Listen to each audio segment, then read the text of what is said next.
আমার কাছ থেকে রোহিণীকে তোমরা নিয়ে যেতে পারো না, ওকে আমার বুকে ফিরিয়ে দাও। রোহিণী, রোহিণী। এই তো জীবন হিংসা বিবাদ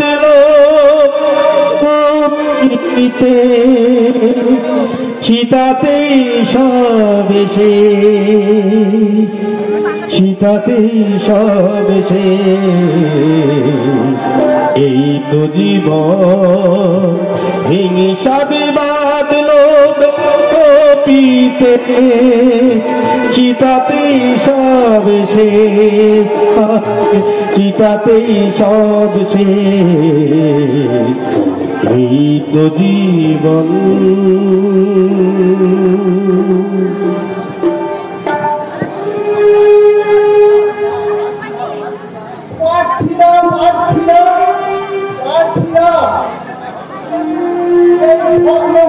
হতাশার কালো অন্ধকারকে সঙ্গে নিয়ে আমি আর নতুন কলা কিছুতেই লিখতে পারছি না, কারণ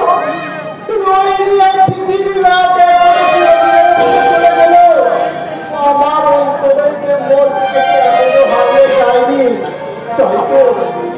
তাই জন্য নির্জনে নিভূতে এখনো তার উপস্থিতি অনুভব করি।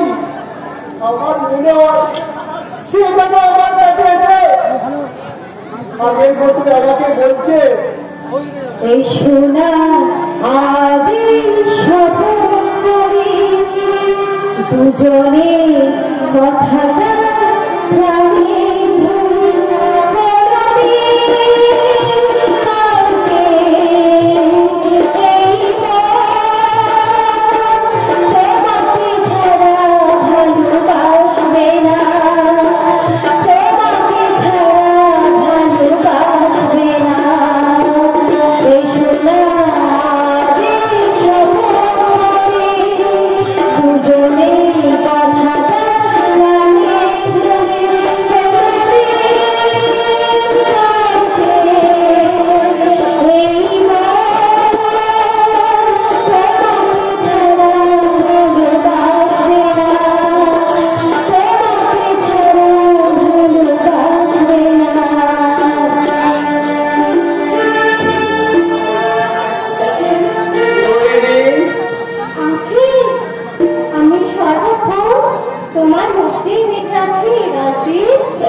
তোমার স্মৃতিকে আগে ধরে আমি আর বেঁচে থাকতে পারছি না।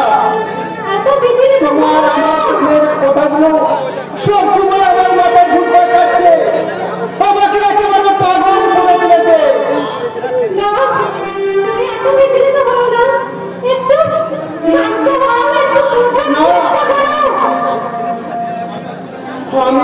আমি আর বুঝতে চাই না, বুঝতে আর আমার কিছু বাকি নেই।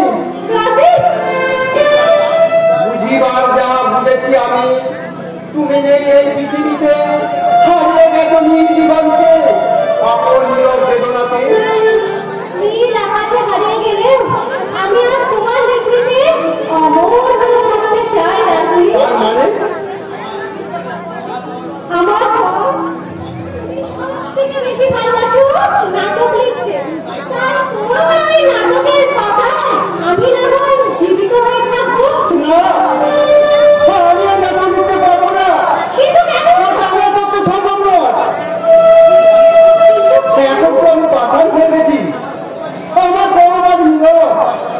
সেই নীরব কলমকে চঞ্চল করে আজ তোমায় আমার নতুন করে শুরু করতে হবে, লিখতে হবে আলোড়ন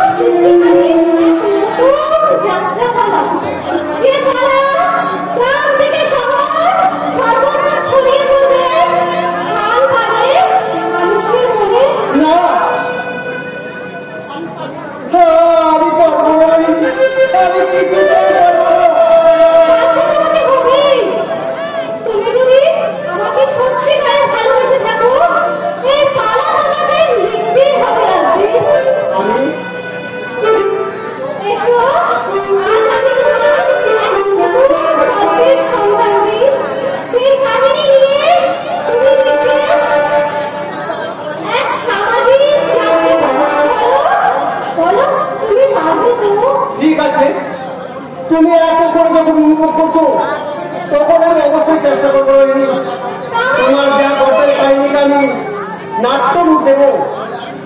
তাহলে আর দেরি নয়,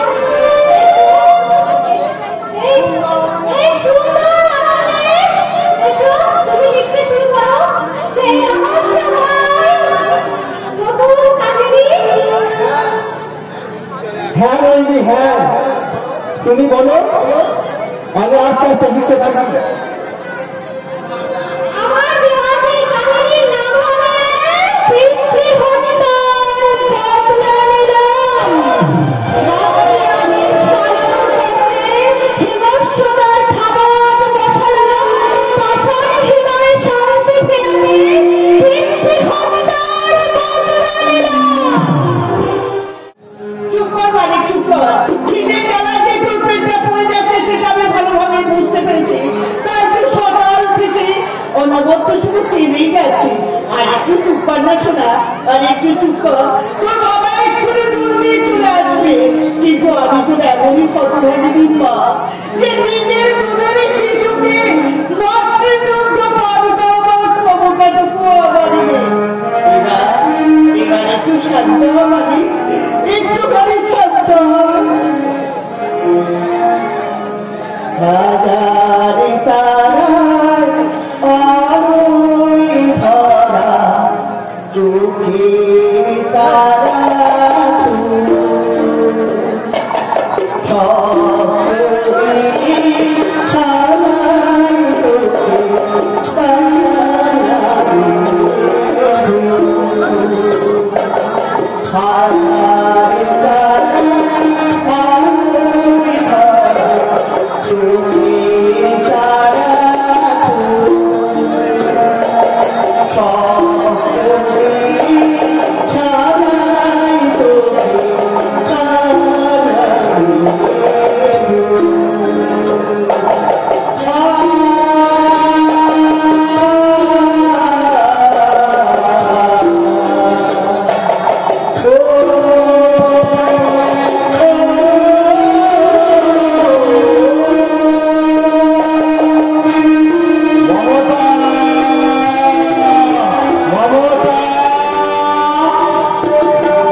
ছেলেটা খাবার জন্যই কাঁদছিল।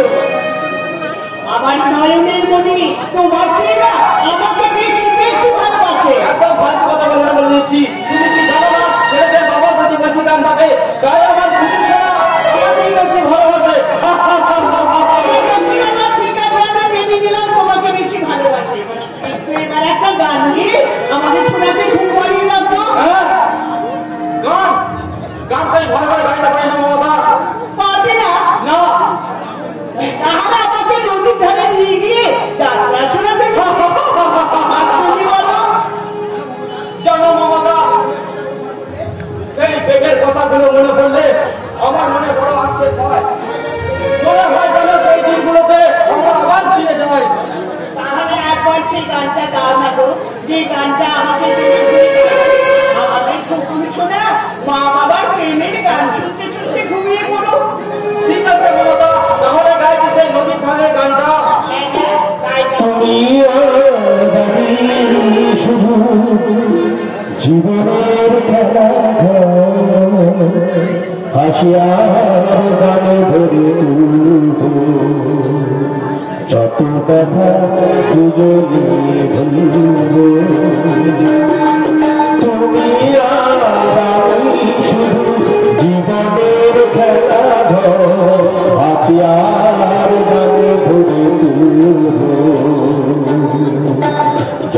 ব্যথা দুজনে ভুলব তুমি আর আমি শুধু জীবনের খেলা ঘর হাসিয়ার গানে ধরে তুলব যত ব্যথা দুজনে ভুলব যত ব্যথা দুজনে ভুলব। আরে বাবা বাবা মায়ের কোলে ঘুমিয়েছে একটা সুন্দর ফুটফুটে সন্তান আর বাবা দিদির মতো তার পাশে দাঁড়িয়ে আছে। কি স্যার আপনি আসলে আমার বাড়িতে আমার বাড়ি খরচা করতে করতো যারা মমতা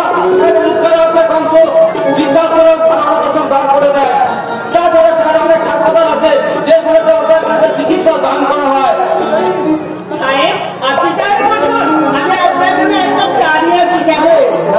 তোমাদের এত উপায় হতে হবে না। এবার বলুন স্যার কি জন্য লেখা রেখেছে? তুমি আমার কারখানার একজন বিশ্বস্ত কর্মচারী, তোমার কর্মদক্ষতা হয় সহৃদয় দেখি আমি খুবই গর্বিত, তাই সেই বিশ্বাসের উপর ভর করে তোমার একটা ছোট্ট কাজ দিতে চাই। এই শোনো, তুমি তাহলে কথা বলো, আমি কিন্তু রান্নাঘরে যাচ্ছি। কেমন? এবার বলুন স্যার আমার কি কাজ আমি করতে পারি? কাজটা খুব একটা কঠিন না, তবে গোপনে খুব সাবধানে সম্পন্ন করতে হবে। কোন কাজের কথা বলছেন? কোন রকম প্রমাণ না রাখি তোমার একটা মানুষ কি বলছেন আপনি? এসব কি বলছেন? হ্যাঁ তুমি তো জানো আমার কোটি কোটি টাকার অনেক প্রপার্টি আছে, আছে একাধিক হোটেল আর সুইমিং পুল, তাছাড়া মুম্বাই দিল্লি কলকাতা আর অনেক ব্যবসাও আছে। কিন্তু কি সব সম্পত্তির অর্ধেক ব্যবসার মালিক আমার খুঁড়তো ভাই সন্দীপ। তাই সন্দীপকে যেভাবে হোক তোমায় পৃথিবী থেকে সরিয়ে দিতেই হবে।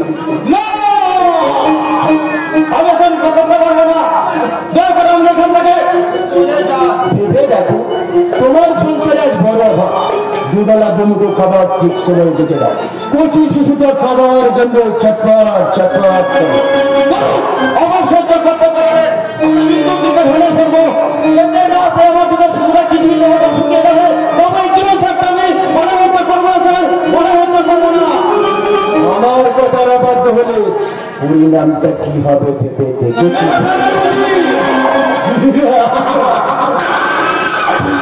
আমার আদালতে শাস্তি একটাই, সেটা হলো মৃত্যু।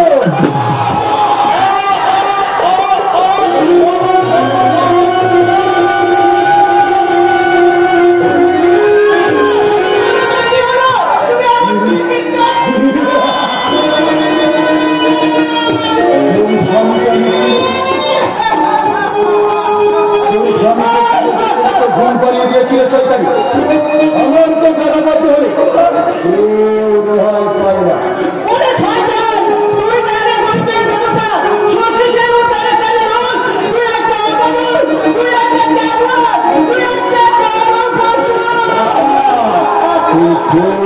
ঠিক বলেছি,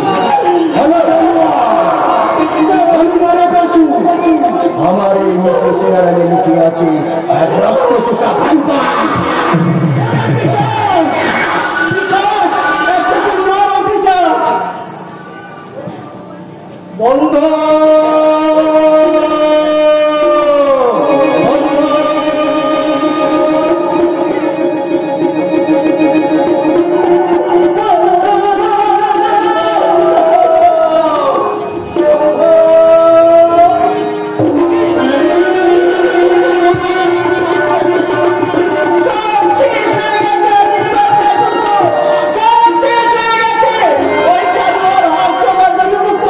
তোমার বন্ধুকে গুলি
শুনে না, যদি তোর সন্তানকে নিয়ে কথা হচ্ছে হয়তো কোনো কথা আসবে, কালকে সূর্য ধরে যাবে, এই এলাকা ছেড়ে চলে যাবে। আর আমার কথার আবাদ হলে আর দুটো পিস্তলের গুলি খরচ করে তোদের না ছেড়ে আমি ফিনিশ করে দেবো, ফিনিশ। আমার নাম হর্ষবর্ধন গুপ্ত, আমার সাথে মিলে পাঙ্গা বেরিয়ে দেবে রক্তের গঙ্গা।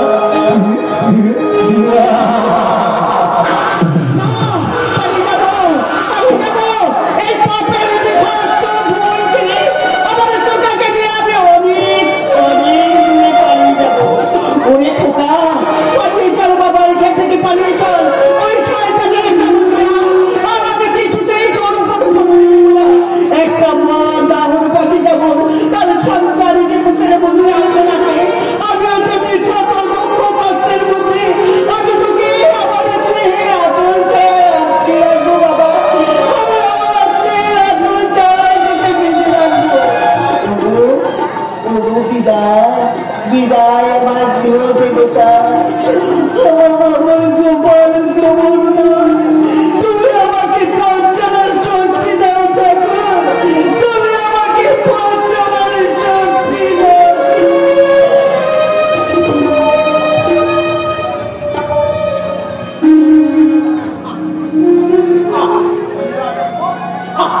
অনেকবার ঠাকুর তোমার তোমার গায়ে ফিরে এসছে, তোমার গায়ে ফিরে এসছে।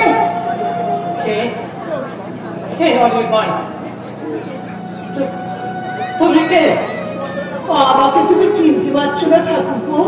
ঠাকুর কে? কার ঠাকুর?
তোমার মধুর হাসি প্রেমের সঙ্গীত হয়ে আমার কানে বাজে, তোমার ভালোবাসা আমার পাগল করে দেয়। জানো শুনে জানো, আমিও তো তোমাকে না দেখে থাকতে পারি না।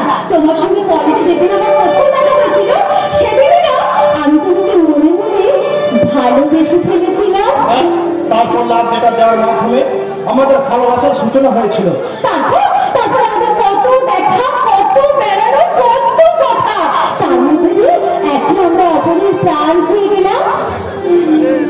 তাই একটা কথা ভেবে আমি চিন্তিত হই। কি কথা?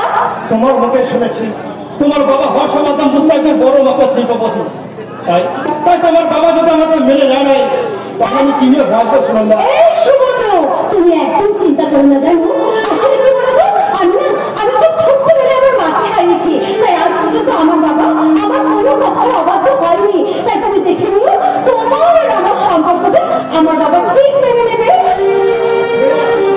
এই আশা তো মনে ধারণ করি, আমি বিবাহের অপেক্ষায় রইলাম সুনন্দা। হ্যাঁ হ্যাঁ সুমন্দ্র, হ্যাঁ, তোমার সেই আশাকে কোনো সাহিত্যও ভেঙে তছনছ করে দিতে পারবে না। আমাদের ভালোবাসার মধ্যে যত বাধা বিপত্তি আসুক না কেন, আমরা সেই দুর্গম পথ পেরিয়ে ঠিক সবুজ লক্ষ্যের দিকে গুটি গুটি পায়ে এগিয়ে যাব। মাকে আমি তোমার কথা সব সময় বলি, আর তোমার দুষ্কৃতি ঘোরা বর্ণনা শুনে মাকে বলে গেল, এই সুমন্দ্র কি বলে? বলল আমি আমার হবু বৌমার সাথে আজই দেখা করতে যাবো। তাই ভাবছি তোমার একদিন আমাদের বাড়িতে নিয়ে যাবো। বেশ, ঠিক আছে বাবা, ঠিক আছে, সেটা দেখা হবে। শোনো না, আমি আগে নন্দনপুর থেকে ঘুরে আসি, তারপর না হয় তোমার মনের মতো করে সেজে তোমাদের বাড়িতে একদিন যাবো। মা তোমার নিয়ে অনেক শক্ত থাকে। তুমি দেখো বিয়ের পর তুমি আমাদের বাড়িতে গেলে মা তোমার লক্ষ্মীর আসনে বসিয়ে রাখবে।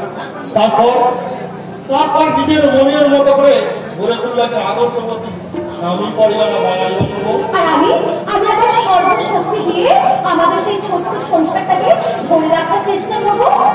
তোমার প্রেমের পরশ পেয়ে হয়ে উঠবে একটা উপযুক্ত স্বামী, তোমার শক্ত করে ধরে থাকবো। তারপর আমাদের প্রেম, প্রীতি, আদর্শ, কর্তব্য দিয়ে আমরা সংসারটাকে সুখের স্বর্গে পরিণত করবো।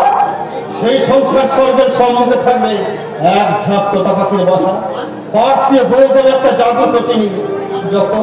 যখন বাতাস আসতেছে গাছগুলো মাথা নাড়বে, পাখিগুলো প্রেমে গান গাইবে, তখন আমি তোমার কাছে টেনে নিয়ে গানে গানে বলবো, কি পরশে জীবন আমার ধন্য হলো, তুমি যে আমার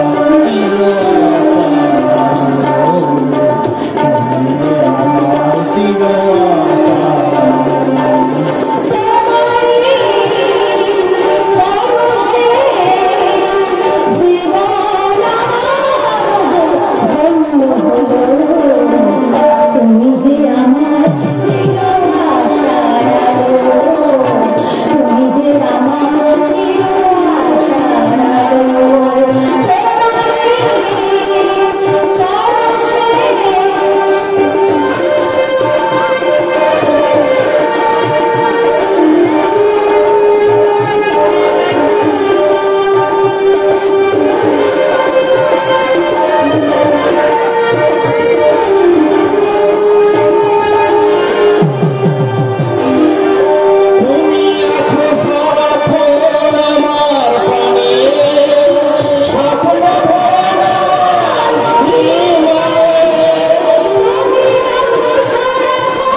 সে কথা আমি সুবর্ণর কাছে শুনেছি।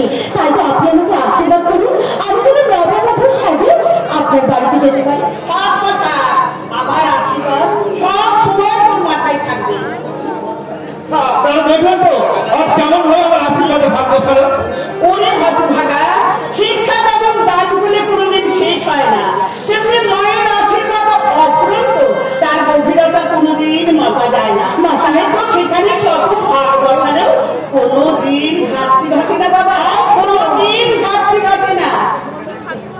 শুনুন না, আমার প্রশ্নের উত্তরটা মা কেমন ভাবে বর্ণনা দিল।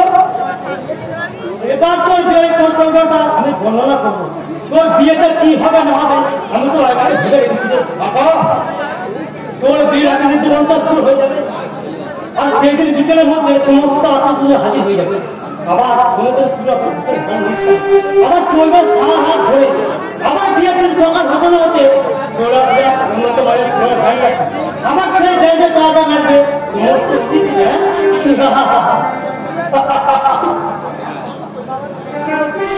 এমন অদ্ভুত পরিকল্পনা দেখা যায় না, যাকে বলে একেবারে রাজকীয়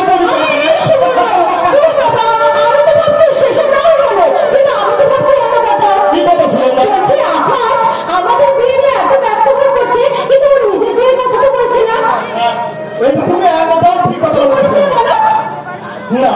না রে সুবর্ণ না, আমার এই দেখা ভরা চুকুনের সাথে একটা মেয়েকে জড়িয়ে দিয়ে তার কত রঙটা বিয়ে করতে চাই না।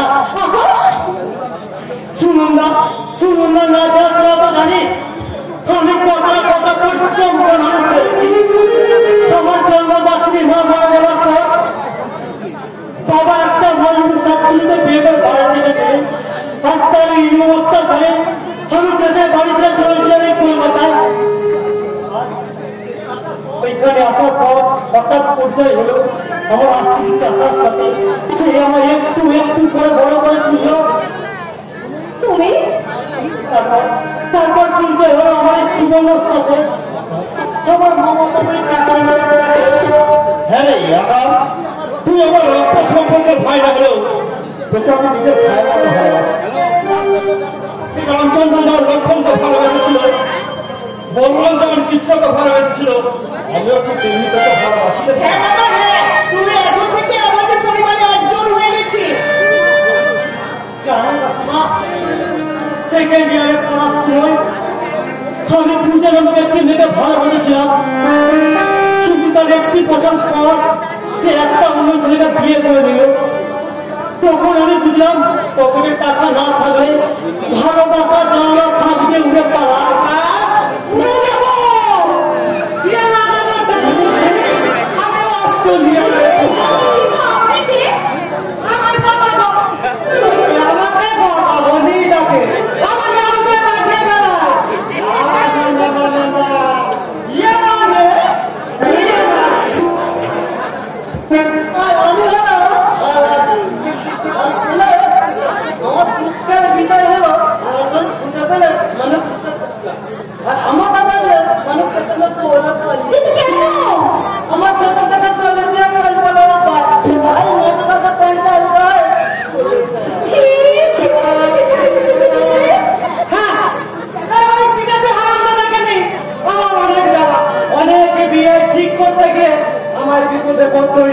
একবার ভাটা থানায় খুলুম্বাতে একটা বিয়ে দেখাশোনা গিয়েছিলাম। বুঝে পাত্র সামনে এসে বসতি এই মোর কটার প্যান্টি গেল খুলে, এখানে যত লোকজন সবাই গেল দৌড়ে আচ্ছা, আপনাদের বাড়ি কোথায়? শুনুন তো, এই গল্প টাকার ভেড়া বাড়ি দিয়ে কথা। ও আচ্ছা, হ্যাঁ মা, আজ থেকে 40 বছর আগে যখন আমি গ্রাম ছেড়ে শহরে চলে আসি, তখন ওই গদাধর বাবুর বাড়িতেই আমি উঠেছিলাম।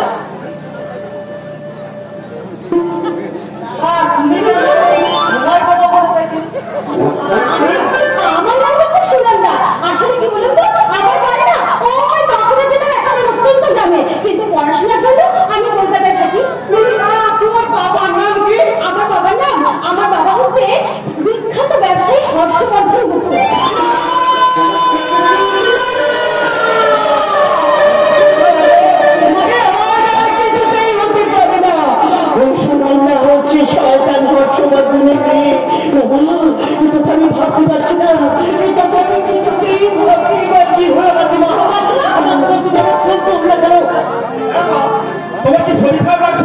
না বাবা না, আমার কিছুই হয়নি, আমি ঠিক আছি বাবা, আমি একদম ঠিক আছি। আপনি আপনি হাসলেন কেন বলতে পারেন? হাসি হাসি তোমার কাণ্ড দেখে বললি ও হঠাৎ তো বয়স হয়েছে না, এত চিন্তা করার কিছু নেই। তা বলছি কি আপনার কেন এই বয়সে এসে একটু নাকুনি ঝাঁকুনি করছে না? আমার দুর্গম বেরোতা আপনি তো বন্ধন করছিলেন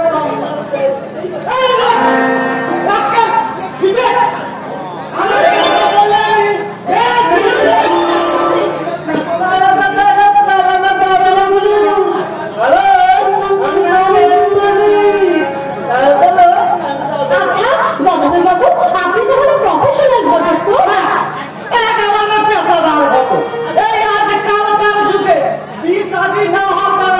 বেকার ছেলে কোম্পানি করে যাচ্ছে, আর সবার আই বলে নাম বোঝাতে আমার কাছে আর আমি হাজার হাজার টাকা ওই দিকে জানা পাত্র বলো এটা বলতে আমার নাম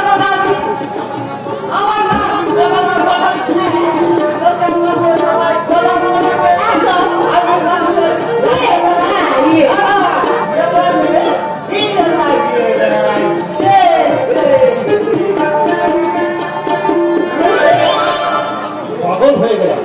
এই ঘটকের কাণ্ড দেখে আমি সত্যি সত্যি পাগল হয়ে গেলাম। না শুনুন না, লোকটাকে কিন্তু আমার একদম সুবিধার বলে মনে হচ্ছে না। হ্যাঁ, সুনন্দা একদম ঠিক কথা বলেছে। এই যে দেখতে দেখতে অনেক বেলা হয়ে গেল, আকাশ তোরা তাহলে কথা বল, আসি সুবর্ণ, আসিনি না, আমি তাহলে এখন আছি। ঠিক আছে মাসিমা, আপনি তাহলে এখন আসুন। একটা কথা বলছি মনে রাখিস না, যেটা সহজেই মানুষের জীবনে আসে সেটা হলো কষ্ট, আর কষ্ট করে যেটা পাওয়া যায় সেটা হচ্ছে সম্মান, আর যেটা মন থেকে পাওয়া যায় সেটা হচ্ছে ভালোবাসা। তাই তো কোনো কারণে যদি ভালোবাসার মধ্যে যেন ফাটলের সৃষ্টি না হয়, তোরা যেন সেই ভালোবাসাগুলো বিসর্জন দিস না কেন, তোদের ভালোবাসা যেন কোনোদিন বিসর্জন দিস না।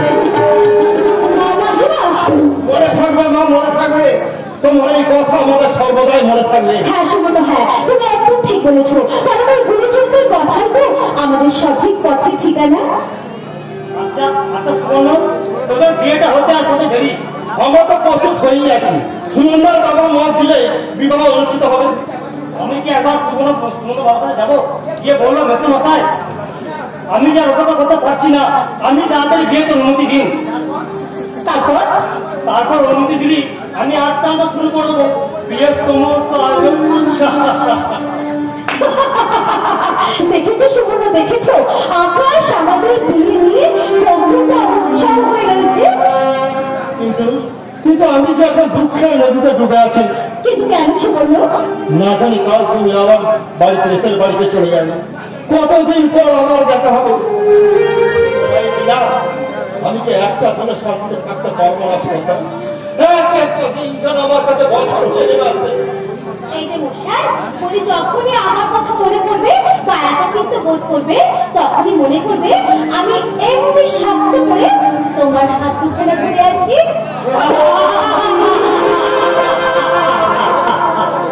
ধরে থাকো, এমন ভাবে হাতটাকে শক্ত করে ধরে থাকো।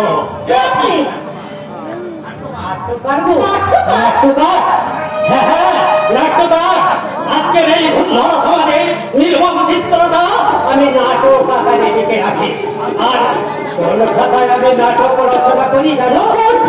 আমার মনের খাতায়।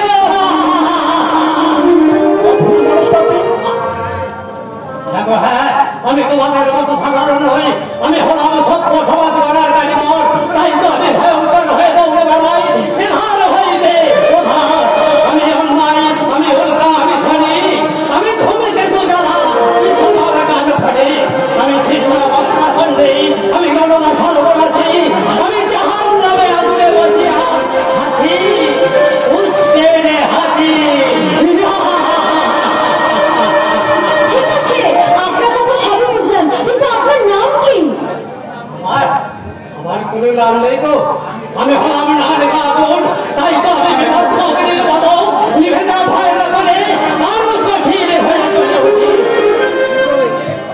কুচ্ছিত মানুষের প্রতীক হয়ে একাধিক বিদ্রোহী নাটক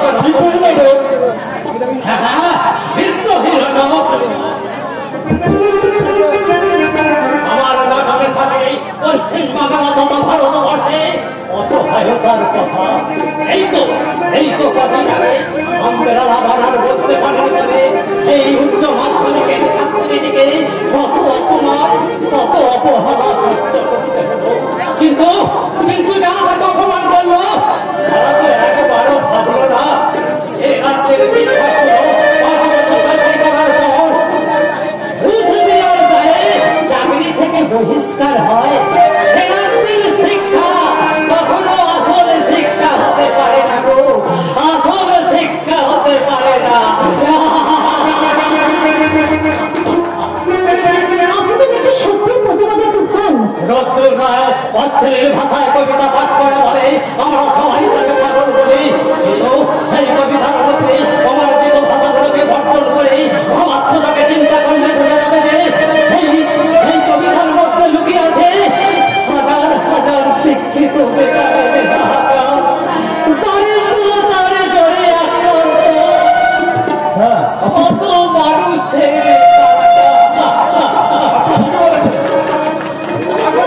পরিস্থিতি খুবই খারাপ। চিন্তা করো না, এই অরাজকতার কারখানা একদিন আর থাকবে না। গভীর অত্যাচার রজনীর শেষে সত্য ধর্মের নতুন শাখা আসবে। আর সেদিন বৃদ্ধাশ্রমের মধ্যে অসহায় বৃদ্ধগুলো আর গুমড়ে থাকবে না। নববিবাহিত স্ত্রী পালিয়ে যাওয়ার ফলে অভুক্ত আর অভুক্ত যন্ত্রণায় ছটকে পড়বে না। সেদিন ওই অত্যাচারীর স্থান হবে পথের ধারে, ফুটপাতে, নয়তো কোনো রেল স্টেশনের ধারে। কিন্তু আপনি যে এই সন্তানদের বিরুদ্ধে এত প্রতিবাদ করছেন, এতে কি আপনার ক্ষতি হতে পারে?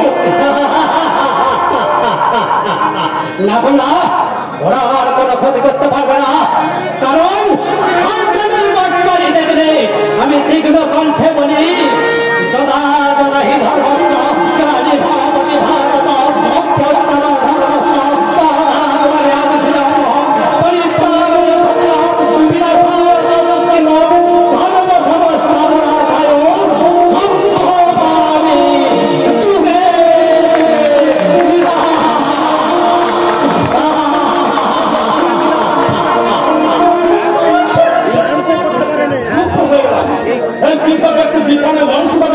আমি ধন্য হয়ে গেলাম। ভদ্র হয়তো মানসিক ভারসাম্য হারিয়ে ফেলেছে, কিন্তু প্রতিবাদ করার ক্ষমতা আজও তার মধ্যে বিদ্যমান। হ্যাঁ শুনুন, হ্যাঁ, রাজা তার রাজ্য হারিয়ে ফেললেও তার স্বভাব কিন্তু কোনোদিন পাল্টায় না। উনি নিজের আত্মপ্রতি থেকে বলে গেলেন আমাদের সতর্ক থাকতে। তাহলে কি আমাদের জীবনে অন্ধকার নেমে আসবে? না শুনুন না, আমাদের জীবনে কোনোদিন অন্ধকার নামবে না, কারণ আমরা যে আলোর দুনিয়ায় অবস্থান করছি। আমার জীবন ধরে কখনো হারিয়ে যাবে না শুনে না শুনুন না, কোনোদিন হারিয়ে যাব না, কারণ তুমি যে আমার পথ প্রদর্শক। তাই তো তোমার দেখানো পথ ধরেই আমি সারাটা জীবন চলব। আজীবন তোমাকেই ভালোবাসবো। তুমি আমার সুখী জীবনে অনেক বেদনা বয়েছো। তুমি আমার সুখী জীবনে অনেক বেদনা সয়েছো। তুমি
আদরের জন্মদিন ছিল। আর সেই জন্মদিনে হর্ষবর্ধন বাবু এই সারা গ্রামকে এই নিমন্ত্রণ করে দারুণ ভাবে খাওয়ান দাওয়ান করেছিল। আর খাবেনি কেন? বাবুর একমাত্র সন্তান হলো ওই সুনন্দা দিদিমণি, ধনী পিতা আদরের দোলালি। তাই তো মাধ্যমিক পাস করার পর বাবু তাকে ওই কলকাতায় পাঠিয়ে দিল। আজ দিদিমণির বাড়ি ফিরে আসা নিয়ে আজ ছোট্টখাটো একটা অনুষ্ঠান শুরু হয়ে গেছে। বাবু হয়তো এক্ষুনি এসে বলবে, মৌরলা মাছের ঝাল রান্না করেছিস তো রঘু? হ্যাঁ, দিদিমণির প্রিয় খাবার বলে কথা, সে কি আমি না রান্না করে থাকতে পারি? কিরণকে বলেছিস স্টেশনে গাড়ি পাঠাতে? কতবার বললাম ট্রেনে আসতে কষ্ট হবে, গাড়ি তাই, কিন্তু আমার কোনো কথা শুনলো না। দিদিমণি যে আর 5টা সাধারণ মেয়ের মতো নয় গো বাবু। এখনকার মেয়েরা ওই যুগের সাথে তাল মিলিয়ে বিদেশিদের মতো জীবন যাপন করে। বড় লোকের মেয়ে হলে কি হবে? দিদিমণির মধ্যে আছে ভারতবর্ষের সংস্কৃতি, আছে কর্তব্যবোধ, দয়া মায়া সৌজন্য বোধ। সেজন্যই তো আমার যত চিন্তা। ওকে অনেকবার বুঝিয়েছি তুই হর্ষবর্ধন গুপ্তের মেয়ে, একটু মডার্ন হয়ে জীবনযাপন কর, কিন্তু কে শোনে কার কথা? শুনবে না বাবু, শুনবে না। দেখেছেন তো দিদিমণি এই গ্রামে ফিরলে আদিবাসী পাড়ায় গিয়ে ওই মেয়েগুলোর সঙ্গে কি রকম নাচ গান করে। আবার আবার সবুজ মাঠের পথ ধরে বেড়াতে যায়, তাদের আবার বস্ত্র বিতরণও করে। হ্যাঁ, সুনন্দার এসব কর্মকাণ্ড আমার একদম ভালো লাগে না। ওর ভাবা উচিত এই নন্দনপুরের বিখ্যাত শিল্পপতি হর্ষবর্ধন গুপ্ত ওর পিতা, যার দেশে বিদেশে অনেক রকমের ব্যবসা আছে, অনেক প্রপার্টি আছে, যার দাম কয়েক কোটি টাকা। সেই পরিবারের মেয়ে হয়ে ওর উচিত আমাকে ব্যবসায় সহযোগিতা করা, কারখানার শ্রমিকরা কেমন কাজ করছে তা ভালোভাবে লক্ষ্য রাখা। এইসব কাজ না করে ও আমার গোপন ব্যবসাগুলো বন্ধ করার চেষ্টা করছে। কোনো লাভজনক নতুন পদক্ষেপ নিতে গেলে ও আমায় থামিয়ে দেয়। দিদিমণি তো ঠিক কাজ করেন বাবু, অসহায় মানুষের মুখে লাথি মেরে আর এই 2 নম্বরই ধান্দা চালানো যে আপনার মুহাপা। Shut up your mouth Raghu. তোকে বহুবার বলেছি আমার সামনে দাঁড়িয়ে কখনো প্রতিবাদের বলিয়া ওরাবি না। আজকের দিনে পাপ পুণ্য বলে কিছু হয় না, টাকাই মানুষের সব কিছু। তাই তো এক ভাইয়ের সম্পত্তির লোভে অন্য ভাইয়ের তাজা রক্তে হাত রাগাচ্ছে, সন্তান তার মায়ের গলা কেটে ভাসিয়ে দিচ্ছে গঙ্গার জলে। আপনি এখন অর্থের লোভে অন্ধ হয়ে গেছেন, তাই তো সত্যের পথ ভুলে গিয়ে মিথ্যার আশ্রয় খুঁজছেন আর ছলনাকে আঁকড়ে ধরে আপনি বাঁচতে চাইছেন। আপনাকে আমি অনেকবার বলেছি, আবার আজ বলছি, আপনি আপনার ওই গোপন ব্যবসাগুলিকে আপনি বন্ধ করে দিন। না না না, অনেক বছর হলো আপনার বাড়িতে আমি কাজ করছি, আর ওই সুনন্দা দিদিমণির দেখাশোনা করতে করতে আমি হয়ে গেছি ওর এক স্নেহশীল পিতা। আর আপনি যে আমার অত্যন্ত কাছের মানুষ, তাই এই সব ব্যবসা চালাতে গিয়ে যদি আপনার কোনোদিন বিপর্যয় সৃষ্টি হয়, তাহলে যে আমিও শান্তিতে থাকতে পারবো না বাবু, এই শান্তিতে থাকতে পারবো না। তা কোনোদিনও সম্ভব না, কারণ এই এলাকার পুলিশ প্রশাসন সবাই আমার কথায় ওঠে আর বসে। এমএলএ থেকে শুরু করে এমপি, এসপি, আরো যত উচ্চ পদস্থ ব্যক্তি আছে সবাই আমার কেনা। বাবু, ওই রাক্ষসরাজ রাবণ সেও মহাশক্তিশালী ছিল, শেষ পর্যন্ত দেখো ওই শ্রীরামচন্দ্র হাতে বিনাশ হয়েছে। মনে রাখবেন, একটা অহংকারী মানুষ নিজের ভুল তখন বুঝতে পারবে তার ভুলের কারণে তার জীবন থেকে সব কিছু হারিয়ে যায়। তাই দিনের শেষে একটিবার হলো আমার কথাটা ভেবে দেখবেন, আমি যা বলছি তা ঠিক না ভুল। সুনন্দার প্রশ্রয় পেয়ে পেয়ে ওই রঘু আজ এত বারবার আনত। তাই তো কাজের লোকের মতো না থেকে আমার মাথায় উঠতে বসেছি। আমার সব কাজে মাথা ঘামি আমায় চঞ্চল করে দিচ্ছে। ভেঙে দেব ওর সব কার্যকলাপ, আমি বন্ধ করে দেবো। বন্ধ হয়ে যাবে স্যার, বন্ধ হয়ে যাবে। কি বন্ধ হয়ে যাবে কিরণ? শিক্ষিকা মেঘচট্টের পদায় আবার আপনার বিরুদ্ধে রুখে দাঁড়িয়েছে। কারখানা শ্রমিকদের বেতন উন্নতি দাবি নিয়ে অবশ্যই আমরা ধর্ম কিছু একটা অবস্থা না করলে কারখানা বন্ধ হয়ে যাবে। আমার অক্লান্ত পরিশ্রম আর বিপুল পরিমাণে অর্থ ব্যয় করি যে ফ্যাক্টরি আমি তিল তিল করে গড়ে তুলেছি তা এত সহজ আমি বন্ধ হতে দেবো না। তুমি এমন একটা ব্যবস্থা করো যাতে ওর প্রতিবাদের স্রোতটা চিরদিনের মতো থেমে যায়। হ্যাঁ স্যার, তাকে অনেকবার সরকার করা হয়েছে, কিন্তু সে কোনো পরাজয় করছে না। এবার টাইম দিয়ে ও স্বভাবে পরিবর্তন ঘটাতে হবে। কিন্তু একটা মেয়ে মানুষকে কিভাবে থামাবে, তার উপরও শিক্ষিতা। আপনি কিছু ভাববেন না স্যার, প্রয়োজনীয় লোক আমার গোপন আস্তানে তুলে নিয়েছি, ওর মাথাল করে যৌবনের মধ্যে আমি পান করে নেবো। তারপর যখন দীর্ঘ শ্বাস ফেলবি, সারা শরীরে ঘাম ঝরবে, তখন আমি জ্বলন্ত সিগারেট ছেঁকা দিয়ে তবে তেজ শূন্য করবো। কি হলো, তুমি মনে মনে কি বলতে শুরু করলো? স্যার কিছু না, ভাবছে মেঘা চট্টোপাধ্যায়কে কিভাবে শিক্ষা দিয়ে যাবে। হ্যাঁ, সেই দায়িত্ব আমি তোমার হাতে তুলে দিলাম। ঠিক আছে স্যার। আজ সুনন্দা বাড়ি আসছি, তাই ভাবছি এবার একটা নতুন পদক্ষেপ নিতে হবে। স্যার দেখতে দেখতে ওর বয়স 22টা বছর পার হয়ে গেল, তাই এবারে সুনন্দার বিয়ের কথা ভাবা দরকার। এমন একটা পাত্র খুঁজে বের করতে হবে সে হবে সুদর্শন, ধনবান ও শিক্ষিত। আছে স্যার, আছে এমন পাত্র আমার হাতে আছে, সে ম্যাডাম করে সুখে শান্তি রাখবে। কে সেই পাত্র? আমার সহোদর ভাই রদ্দু, এটা আদর্শবান ছেলেটা। তাছাড়া বাংলায় এমনি করেছি, দেখতেও খুব ভালো। বলো কি? হ্যাঁ স্যার, চাকরির জন্য চেষ্টা করছি, হয়তো খুব শীঘ্রই পেয়ে যাবে। ঠিক আছে, তাকে এক্ষুনি ডেকে পাঠাও, আমি দেখতে চাই কেমন সে ছেলে। কে আছিস? রৌদ্রকে ডেকে পাঠা।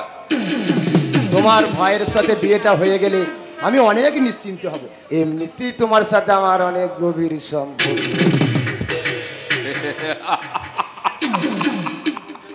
আপনি আমার খেলা কোনো বুঝতে পারেননি স্যার। আমি আপনার বৃহৎ সম্পত্তির লোভে কারখানা ম্যানেজার পোস্টে কাজ করছি। আমার একমাত্র লক্ষ্য হলো বলে বলে কৌশলে যেমন করি হোক আপনার সমস্ত সম্পত্তি হাতে নেওয়া। আর রৌদ্রের সঙ্গে ম্যাডামের বিয়েটা হয়ে গেলে কাজটা আরো সহজ হয়ে যাবে। আবার কি ভাবছো? ভাবছি রৌদ্রকে তো কোনো কথা শোনানো হয়নি, যদি বিয়ে দমত করে। বলো দাদা, কি বলছেন, আমায় ডেকে পাঠিয়েছো? তোর সাথে কিছু গুরুত্বপূর্ণ কথা আছে, এবার হয়তো তোর জীবনটাই পাল্টে যাবে। জীবনটা পাল্টে যাবে মানে? আমি তো কিছু বুঝলাম না দাদা। হ্যাঁ, নিজের একমাত্র কন্যার সাথে তোর বিয়ে দিতে চাই। দাদা! হ্যাঁ রে ভাই। হ্যাঁ, তোমার সমস্ত কোয়ালিটি কিরণের কাছে আমি জেনে মুগ্ধ হয়েছি, তাই ঠিক করেছি সুনন্দার সাথে তোমার বিয়ে দেবো। না না, আমার মতামত না জেনে আমরা তো এমন সিদ্ধান্ত নেওয়া উচিত হয়নি। মনে রাখবেন, বিবাহ মানে একটা পুতুল নাচের অভিনয় নয়, কোনো নাটকের মোড়া নয়। একটা বিবাহ তখনই সম্পূর্ণ হয় যখন দুটো নারী পুরুষের মনের মধ্যে ভালোবাসার উদ্ভব হয়। এসব কি বলছিস তুই? স্যার তোকে জামাই করতে চেয়েছে, এটা তো সৌভাগ্য। কোনটা সৌভাগ্য আর কোনটা দুর্ভাগ্য আমি সেটা খুব ভালো করে বুঝি দাদা।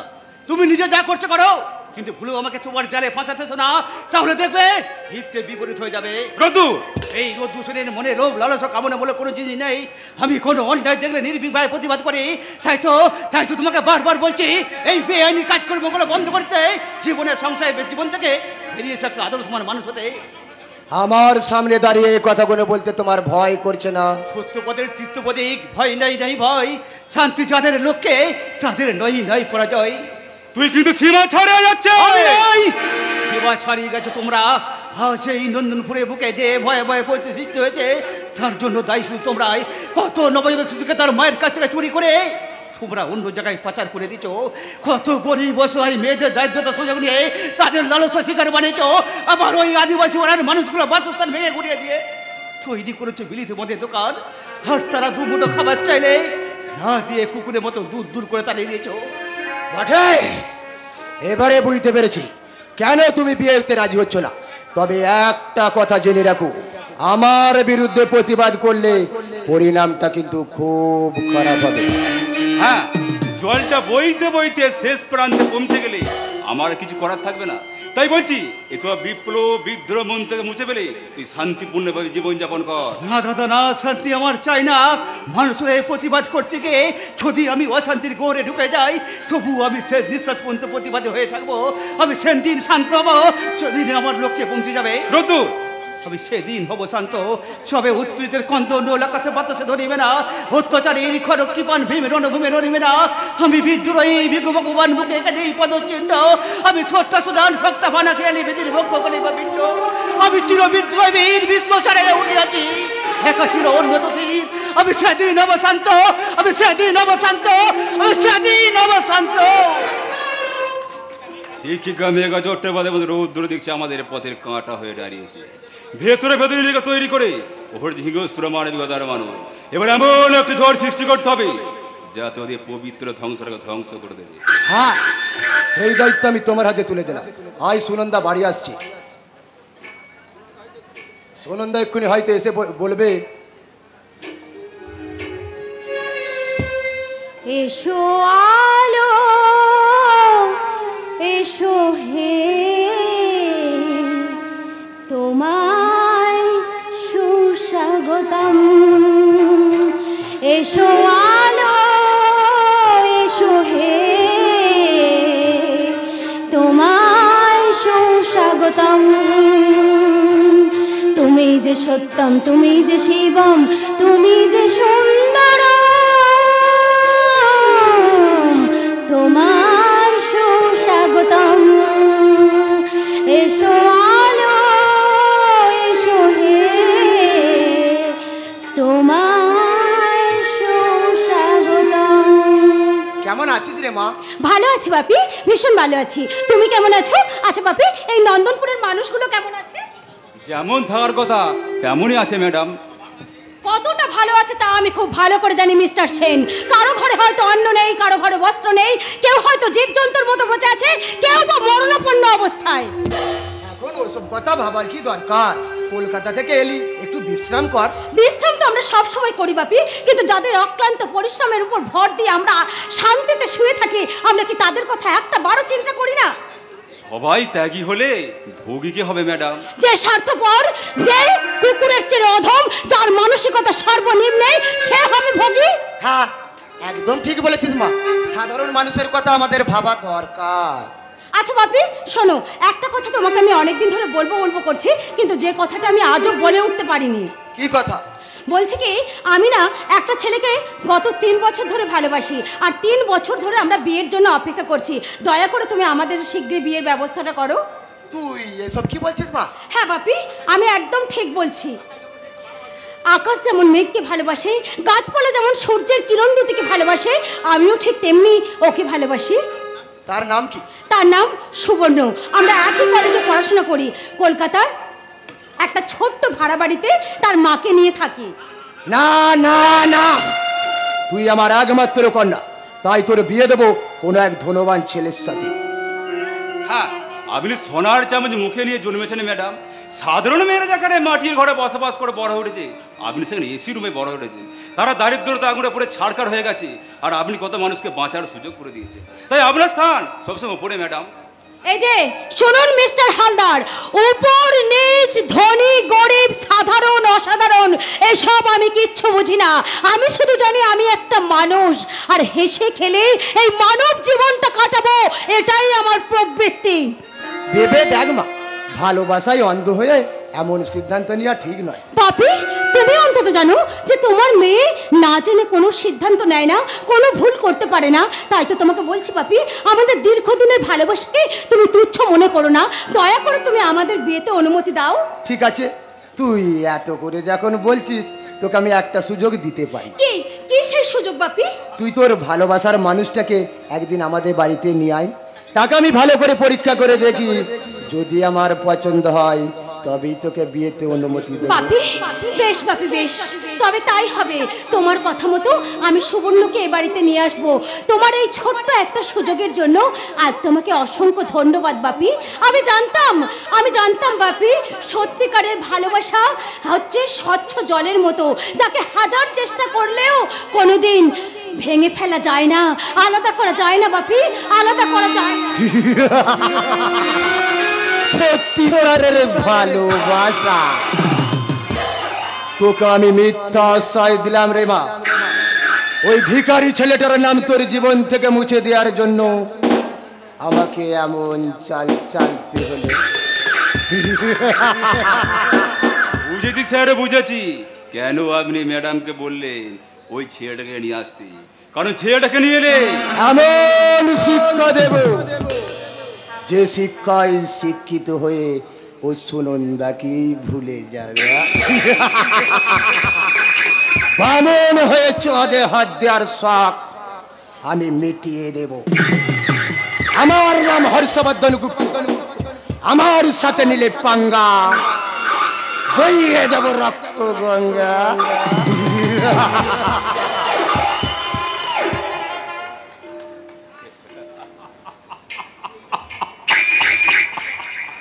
মনে থাকবে স্যার, আপনার সব কথা আমার মনে থাকবে। আমার প্রতি যে আপনার অগাধ বিশ্বাস, সেই বিশ্বাসে একদিনে বীজ ঢেলে দেবো। বোমা তৈরি করতে গেলে যেমন আস্তে আস্তে বিভিন্ন উপকরণ দিয়ে সেটা প্রস্তুত করতে হয়, তেমনি আমিও আপনার সমস্ত উৎপন্ন জানার চেষ্টা করেছি। সুযোগ পেলে আপনার স্তম্ভকে চূর্ণ করে দিয়ে আমি ছুড়ে দেব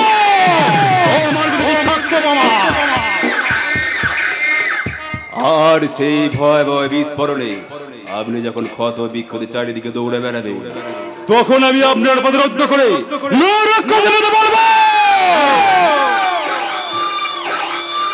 আমার নাম কিরণ সেন। খুবই ভয়ঙ্কর আমার কম্পিউটার বেন।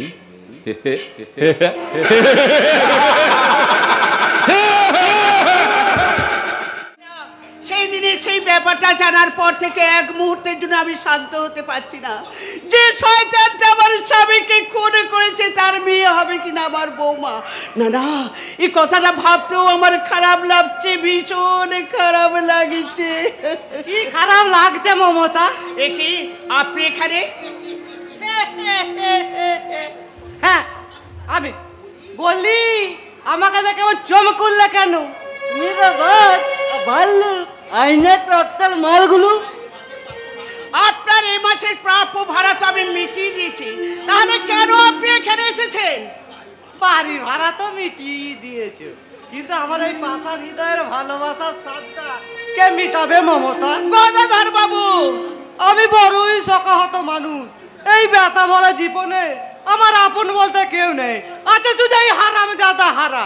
বিয়ে লাগিয়ে লাগিয়ে আমার 3 কুড়ি পার হয়ে গেল, আজও কেউ এসে বললো না গদা আমি তোমার সাথে ভাব করতে চাই। নিদল মুখটা একেবারে নেতা দেখাতাগুলো গালগুলো থুকে একেবারে পাপল হয়ে গেছে। দাঁতগুলো দেখলে মনে হয় পয়লাল ভাঙা অন্ত। এই গন্ডমূর্খ, এই একটা মহিলার সামনে এইভাবে আমাকে ব্যঙ্গ বৃদ্ধি করছি? ওরে আমি তোর অন্নদাতা, আমাকে তুই মাথায় তুলে না রেখে তুই শত্রুর মতো আচরণ করছিস।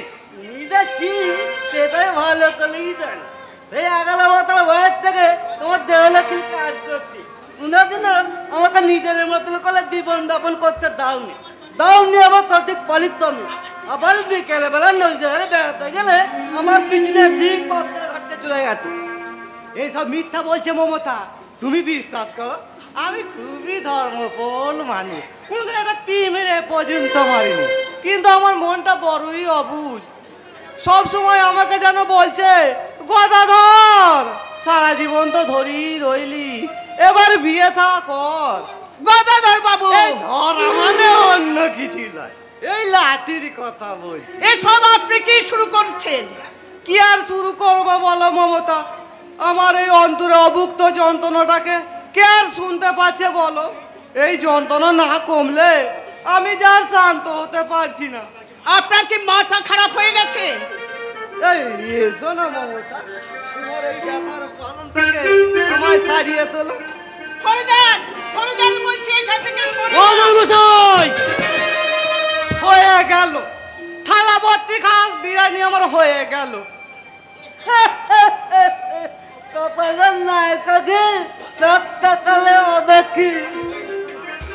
আপনি বয়োজ্যেষ্ঠ না হলে এক্ষুনি আপনাকে আমি উচিত শিক্ষা দিয়ে দিতাম। এই বয়স হয়তো আমরা 2 বোঝা কাঠ শ্মশানে এগিয়ে গেছে, কিন্তু আজও আপনি অচেতন। বলি আমাকে শাসন করা তুই কে? কোথাকার একটা চুনোকটি আমাকে চোখ রাঙাচ্ছে। এখন শুধু চোখ রাঙাচ্ছি, প্রয়োজন হলে আমরা জিপটা আমি টেনে ছিঁড়ে নেব। গদাধর ঘটক এত বড় কথা এই কলকাতার বুকে? আমি একমাত্র ঘটক যে কারু চোখ রাঙানিকে সহ্য করে না। আমায় কিনা তুই অপমান করছিস? গুরু লাগে লাগে কথাটা বাদ দাও, মানে দেখবে কেউ লাগিয়ে দিয়েছে। অন্য কিছু না, মানে তোমার বিয়ের কথা হলো। হাই রে করি কাল, এ কি তোর হাল? চারিদিকে চারিদিকে আয় দেখি কত শয়তান মনোপাত পাল। আকাশ, হ্যাঁ কাকিমা, হ্যাঁ।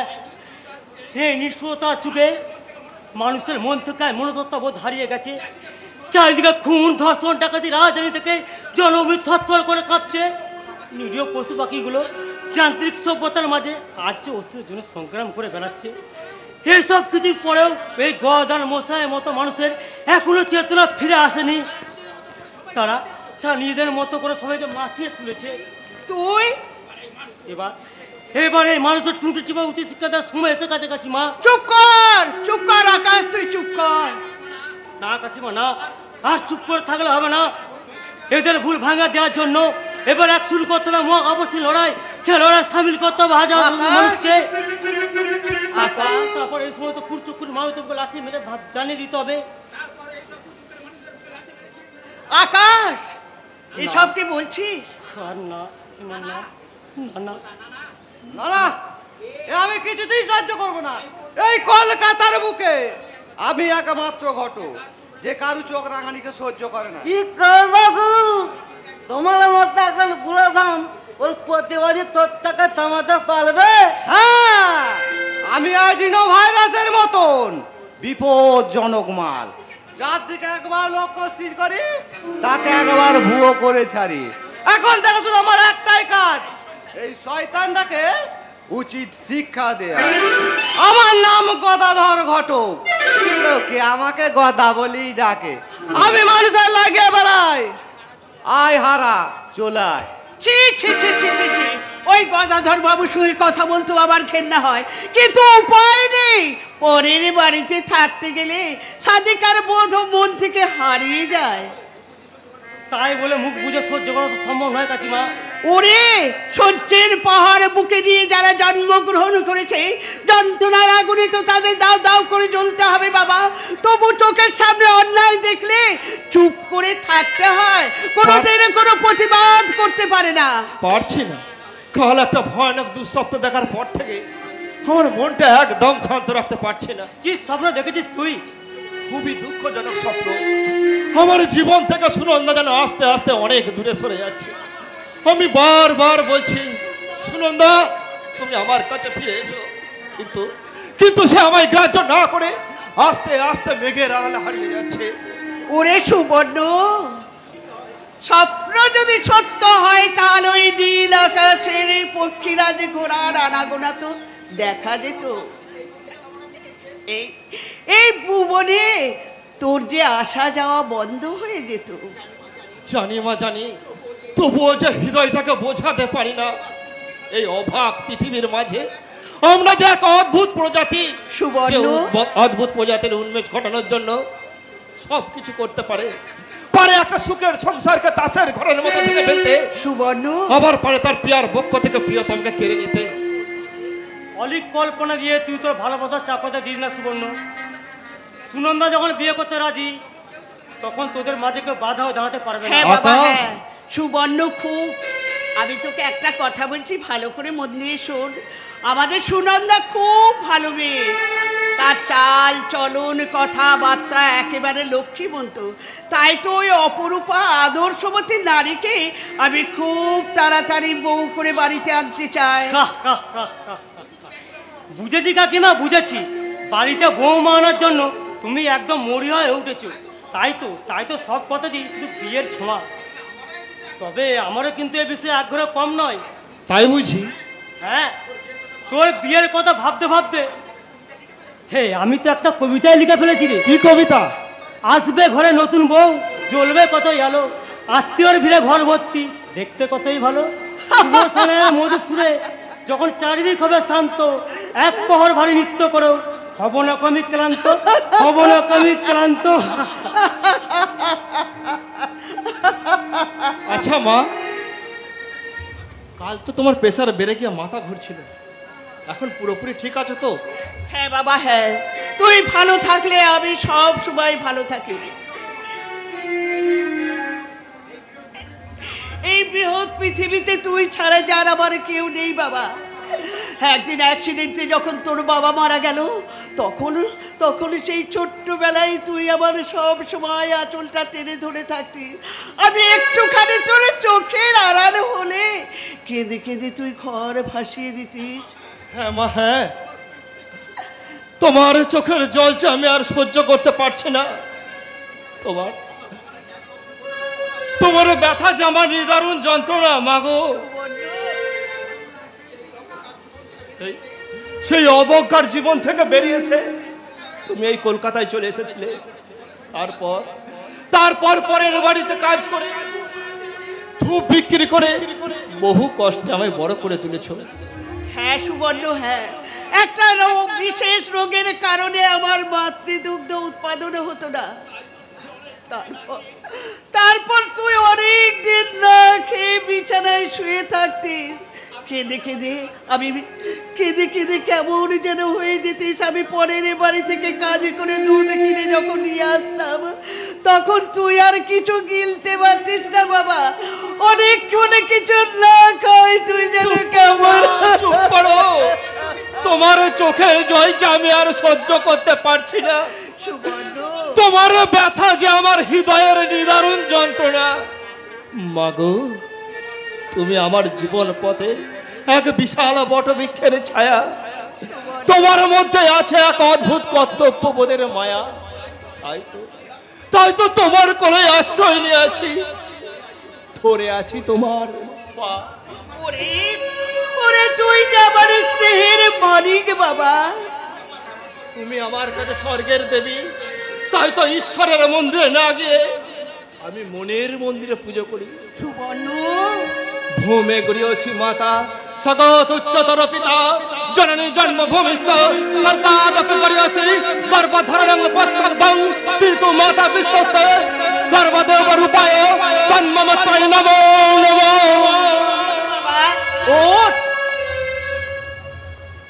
সবাই বলে ভগবান সুন্দর, হবে না তো সুন্দর তোমার থেকে যতবার দেখি মাগো তোমায় আমি। স্বাদ মেটে না কভু তোমায় দেখে। সবাই বলে ভগবান সুন্দর, হবে না তো সুন্দর তোমার থেকে যতবার দেখি মাগো তোমায় আমি।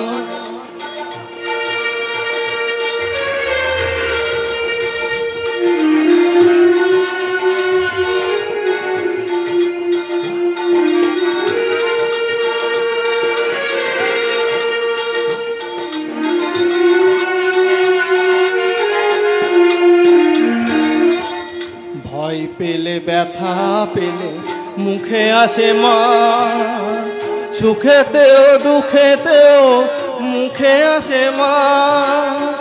ভয় পেলে ব্যথা পেলে মুখে আসে মা, সুখেতেও দুঃখেতেও মুখে আসে মা।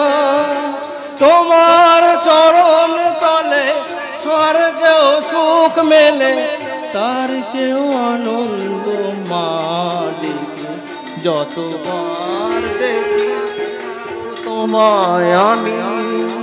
স্বাদ মেটে না কভু তোমায় দেখে।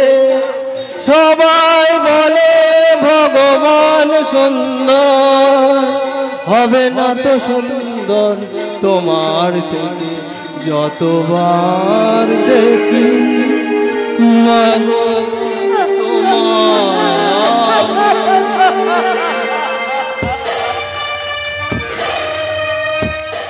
জ্বলে উঠেছে চারিদিকে খুন ধর্ষণ হাহাকার মধ্য দিয়ে এই নন্দনপুরের মাটি উত্তপ্ত হয়ে উঠেছে।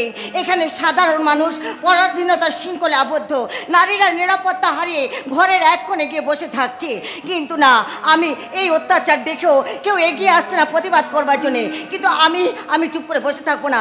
আমি গ্রামের আপচন্দ্র ফিরিয়ে আনার জন্য আমি শয়তানের বিরুদ্ধে রুখে দাঁড়াবো। আমি মৃত্যু ভয় ত্যাগ করে আমি সফল হওয়ার চেষ্টা করব। আর আমি সর্বক্ষণ আছি তোমার সাথে, তোমার মায়াই, তোমার ছায়াই, তোমায় রক্ষা কবচে তোমায় মনের প্রেমের স্থানটা দখল করে নিয়েছি। রোদ্দুর, হ্যাঁ, আমি যখন খুব ছোট তখন নাকি আমার বাবা নিরুদ্দেশ হয়ে যায়, আর আমার মাও শয়তানি চক্রে পড়ে প্রাণ হারায়। আমার পিসিমা আমাকে কোলে তুলে লালন পালন করতে শুরু করে। আর এই মুহূর্তে তুমি তো আমার সব থেকে কাছের মানুষ। হ্যাঁ মেঘা, আমি পিসিমার মুখে শুনেছি আমার বাবা নাকি বিখ্যাত নাট্যকার ছিলেন। এই নাটক লেখার সাথে সাথে এই সাধারণ মানুষের অধিকার স্থাপন করার জন্য সে প্রতিবাদ করত। তাই তো হয়তো ওই দুর্নীতি পরায়ণ মানুষগুলোই আমার বাবার আদর্শটাকে বাঁচিয়ে রাখার জন্য আমি অনেক ট্যাগেল করে আমি নন্দনপুরের বিশ্ববিদ্যালয়ের আমি শিক্ষিকা হয়েছি। আর তোমার সঙ্গে সঙ্গ দিয়ে আমার বাবার অসম্পূর্ণ কাজটাকে সম্পূর্ণ করার চেষ্টা করছি। আর আমি ওই নন্দনপুরকে জঞ্জাল মুক্ত করতে মাতাল। ভগবানের সৃষ্টি এই পৃথিবীতে বাঁচার অধিকার সব মানুষের আছে, কিন্তু এই কথা ভুলে গিয়ে যারা অসহায় মানুষের ক্ষতি করার চেষ্টা করে তাদের আমি সফল হতে দিইনি। বেকা, তোমার দাদা কিরণ সেন হর্ষবর্ধন গুপ্তের থেকেও ভয়ঙ্কর। রোদ্দুর, জানি বেকা, জানি।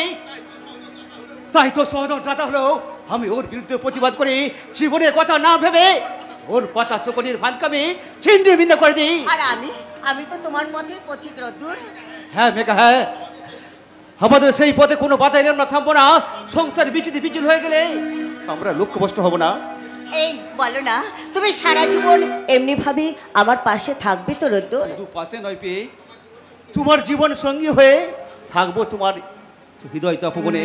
রোদ্দুর, তুমি আমার রঙিন স্বপ্ন, শিল্পীর রঙে ছবি, তুমি আমার চাঁদের আলো, সকাল বেলায় রবি, তুমি আমার নদীর মাঝে একটি মাত্র কোল, তুমি আমার ভালোবাসার সুন্দর গোলাপ ফুল। এই শোনো না, জানো তোমাকে নিয়ে না আমি অনেক স্বপ্ন দেখি। কি স্বপ্ন? হাতে হাত রেখে আমরা হারিয়ে যাই প্রেমের দুনিয়ায়। সেখানে শুভ্র পরীরা কনক বস্ত্র বেশি আমাদের অভিনন্দন জানাচ্ছে, আর জনকেরা রাতের অন্ধকারে মিটি মিটি আলো দিয়ে আমাদের জানাচ্ছে আর বলছে, তাই বুঝি? হ্যাঁ। আর তখন আমরা হাতে হাত রেখে এমনি করে আমরা গাইছি সে প্রেমের গান। আমি তো তোমার চিরদিনে হাসি কান্নার সাথী, আমি তো তোমার চিরদিনে হাসি কান্নার সাথী। সেদিন থেকে যেদিন তুমি, সেদিন থেকে যেদিন তুমি মন দিলে আর মন নিলে, আমি তো তোমার চিরদিনে হাসি কান্নার সাথী।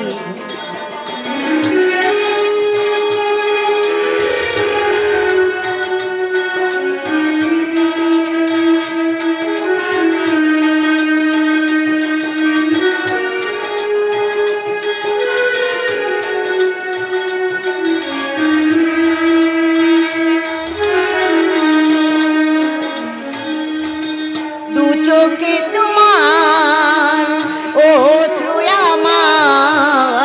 আমার যা কিছু সবই যে তোমার, দু চোখে তোমার ও আমার যা কিছু সবই যে তোমার। সেদিন থেকে যেই দিন তুমি, সেদিন থেকে যেদিন তুমি মন দিলে আর মন নেই। আমি তো তোমার চিরদিনে হাসি কান্না সাথী। আমি তো তোমার বাঁচাও বাঁচাও সাথী। কে কোথায় আছো? কে কোথায় আছো? আমাকে বাঁচাও বাঁচাও। কে আপনি? কি চাই এখানে? আপনার কি হয়েছে? আমি হ্যাঁ আপনি? আমি বিশ্বাসের আকাশ থেকে খসে পড়া একটা প্রতিবাদী উল্কা, যে উল্কা তার সমস্ত পাপকে পুড়িয়ে ছাই করে দেয়, যার উপস্থিতিতে শত্রু ধ্বংসকে পান দুর্বল হয়ে উপর থেকে মাটিতে পড়ে যায়। কিন্তু কিন্তু কিন্তু আমি এখন নিভে যেতে বসেছি গো। তাই তো এই সমাজ বিরোধীগুলো আমায় তাড়া করে বেড়াচ্ছে। আপনার নিভে যাওয়ার কারণ? আজ থেকে 24 বছর আগে আমার বুকের ভেতরটা দাউ দাউ করে জ্বলছে। কেন? আজ থেকে 24 বছর আগে আমিও তো ছিলাম আরো 5 জনের মতো সুস্থ সাধারণ মানুষ। আমারও তো ছিল স্ত্রী সন্তান নিয়ে সোনার সংসার। কিন্তু হঠাৎ আমার জীবনে একটা ঘন কালো মেঘ ঘুরিয়ে এলো। নিমিষের মধ্যে সবকিছু উলট পালট হয়ে বাড়ির গৃহের মতো ধ্বংস হয়ে গেল, হারিয়ে গেল আমার সেই সুখের সংসার। কিন্তু কিভাবে? না আর সে কথা আমি বলতে পারবো না গো। আর আমার কিচ্ছু মনে নেই। আমি সেই কথাগুলো ভাবতে গেলে হাজার হাজার রহস্যের কাহিনী আমার মাথায় এসে পোকার মতো কিলবিল কিলবিল করে। মুহূর্তের মধ্যে আমার শান্ত শরীরটাও শান্ত হয়ে যায়, আমার মাথায় শুরু হয়ে যায় অসহ্য।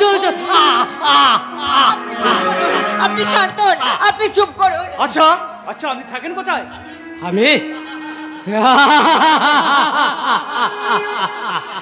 আমি থাকি এই মুক্ত পৃথিবীর মাঝে, যেখানেই হানাহানি খুনোখুনি নেই, দুর্বলের প্রতি সবলের অত্যাচার নেই, যান্ত্রিক সভ্যতার হাঁপিয়ে ওঠার অনুভূতি।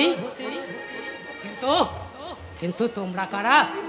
এই পথের ধারে দাঁড়িয়ে তোমরা কি করছো? নিশ্চয় তোমরা একাকার হয়ে ভবিষ্যতে ঘর বাঁধার স্বপ্ন দেখছো। লজ্জা কেন গো? লজ্জা কেন? তোমরা কি ভুলে গেছো লায়লা মজনুর কথা? ভুলে গেছো দেবদাস পার্বতীর কথা? হ্যাঁ আপনি ঠিকই ধরেছি। আমরা একে অপরকে ভালোবাসি, ভবিষ্যতে বিবাহ করতে যাই। বিবাহ?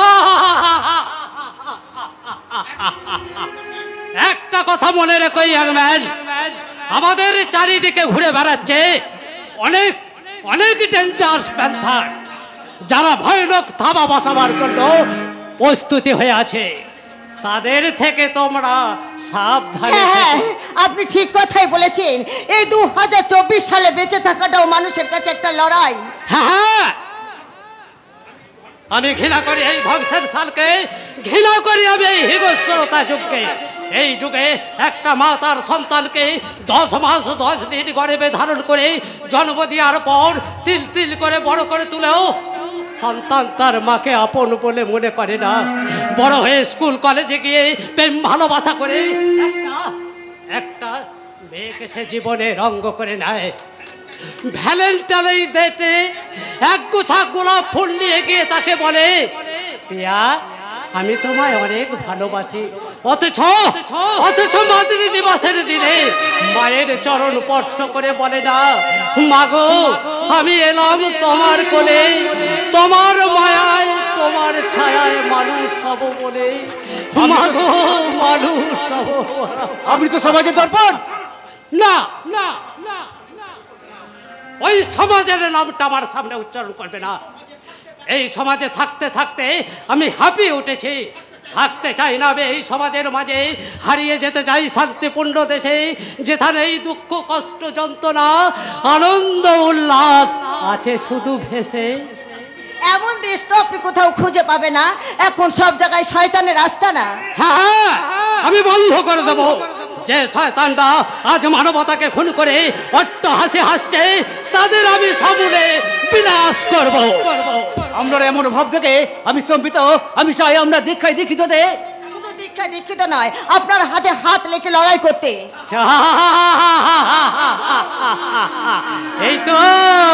এই তো যুব সম্প্রদায় জাগতে শুরু করেছে। ওগো বীর সুভাষ, তুমি একটিবার চোখ মেলে দেখো, তোমার স্বপ্ন দিয়ে গড়া এই ভারতবর্ষে প্রতিবাদ বিপ্লব আবার সক্রিয় হয়ে উঠেছে।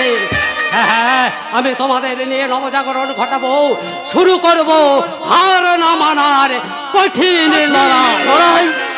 হ্যাঁ, লড়াই, এ লড়াই বাঁচার লড়াই, এ লড়াইয়ে জিততে হবে, অত্যাচারীর হস্ত ভেঙে স্বাধিকার আদায় করতে হবে, এ লড়াইয়ে জীবন্ত হয়ে ইতিহাসের সাক্ষী হবে। এ লড়াই বাঁচার লড়াই, এ লড়াইয়ে জিততে হবে, এ লড়াইয়ে জিততে হবে। পেয়েছি, 1.6 মধ্যে অমূল্য রতন খুঁজে পেয়েছি। কথাতে তো আছে রতুর, যেখানে দেখিবে চাই উড়াইয়া দেখো তাই, পাইলেও পাইতে পারো অমূল্য রতন। এবার আমরা দুর্বার গতিতে এগিয়ে যাব। আর আমি দেহরক্ষী হয়ে তোমাকে ঠিক এমনি করে থাকবো।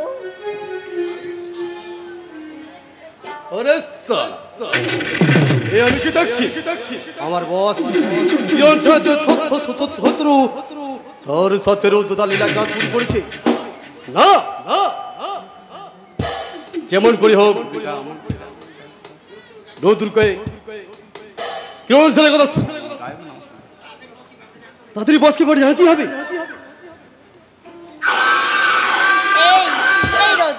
বলো না, তুমি অমন করে আমার দিকে তাকিয়ে কি দেখছো? দেখছি, কি দেখছো? কি কত প্রেমের মায়া তোমার মধ্যে লুকিয়ে আছে। সজীব হয়ে চৌধুরী যেন কিছু বলতে চাইছে। ও তাই বুঝি? হ্যাঁ মেঘা, আমার এই অদ্ভুত রূপ দেখে আমার সেই লাইনটা মনে পড়ে গেল। পহর শেষের আলোয় রাঙা সেদিন চৈত্র মাস, তোমার চোখে দেখেছিলাম আমার সর্বনাশ। থাক মশাই, অনেক হয়েছে। এই শোনো, আমার দেরি হয়ে যাচ্ছে, এখন আমি বাড়ি যাচ্ছি। আরেকটি বাদ দাঁড়াও মেঘা, আমার এই নির্বোধ বোনটা বলছে। কি বলছে? তুই তোর মেঘাকে এখন চলে যেতে দিস না, ওকে সমস্ত কণ্ঠে হারিয়ে বল, এই জনমে আমরা আছি, আর জনমে থাকবো আবার, হৃদয় ভরে রেখে যাব প্রাণের দুয়ারে ভালোবাসা, তুমি থাকবে আমার, আমি থাকবো তোমার, তুমি থাকবে আমার, আমি থাকবো তোমার।